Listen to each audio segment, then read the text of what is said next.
மக்களே உமர திருநாள் வேலை செய்தாச்சு சரி இருக்குல்ல என்ன ஒரு நல்லா தொடர்ச்சி கிளீன் பண்ணி கொடுத்துருவீங்கள சம்பளம் வாங்கி அதெல்லாம் கொடுத்துரு சரி சரிக்கு அவன் வேலை செய்தாச்சுல எங்க இருப்பா ஏசியில் சொல்லு நீயே சொல்லிடு நல்ல வேலை வந்து சம்பளம் 1600 கட்டியாவது வேண்டாம் இங்கே பாருங்க அவருக்கு ட்ரைனிங் கற்றுக் கொடுத்தாங்க அடுத்த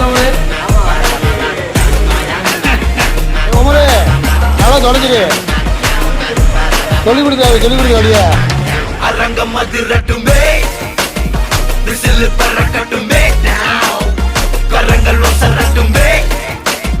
தேக்கோ வழக்கு மொத்தமே குழந்தை சிரிப்புள்ள பேசுதா இமயம் மல்ல போல மாசுதா மனச பறிக்கிற கிரேசுதா ஜெனசி ஒன்ன பத்தி பேசுதா குக்கு குக்குலி பாவா ஹவுசே